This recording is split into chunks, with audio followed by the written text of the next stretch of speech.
வந்திருக்கிறவங்க எல்லாரும் பெற்றோர்களா இருப்பீங்க, உங்களுக்கு குழந்தை இருக்கும், இல்ல இந்த மாதிரி பேரம்பேத்தி எடுத்தவங்க கூட இருப்பீங்க.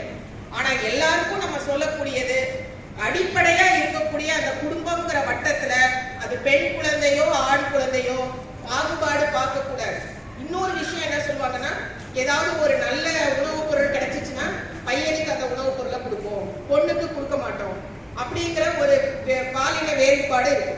ஆக இங்க வந்திருக்கிறவங்க கூடியவங்க எல்லாருமே தாய்மார்கள் தான். ஆக அந்த மாற்றம் நம்மகிட்ட இருந்து வரணும். ஆண் குழந்தையோ பெண் குழந்தையோ ரெண்டுமே ஒன்றுதான். ரெண்டுமே பூமியில சரிசம வாய்ப்போட இருக்கு. பெண் குழந்தையா இருந்தா இன்னைக்கு தேதிக்கு பாதுகாப்பு விஷயத்துல சிறு வயதிலிருந்தே அந்த குழந்தைய பேச விட்டு அதனுடைய மனத்துல இருக்கக்கூடியதை சொல்லி அதை சரி பண்ணக்கூடிய அளவுக்கு நமக்கு பொறுமையும் நேரமும் நம்ம ஒதுக்கித்தான் ஆகணும்.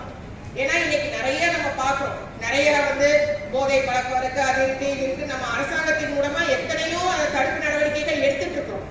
இருந்தாலும் நம்ம வீட்டுல உள்ள குழந்தைகளை பாதுகாப்பா பார்க்க வேண்டிய பொறுப்பு பெற்றோருக்கு இருக்கு. அடுத்த தாண்டி யாரும் புதுசா உள்ள வரவும் முடியாது, போகவும் முடியாது. ஆக நம்ம எல்லாருடைய ஒத்துழைப்பால இன்னைக்கு நம்ம நாமக்கல் மாவட்டத்துல எப்படி பாலின வேறுபாடு இல்லாம பேரூராட்சிகள்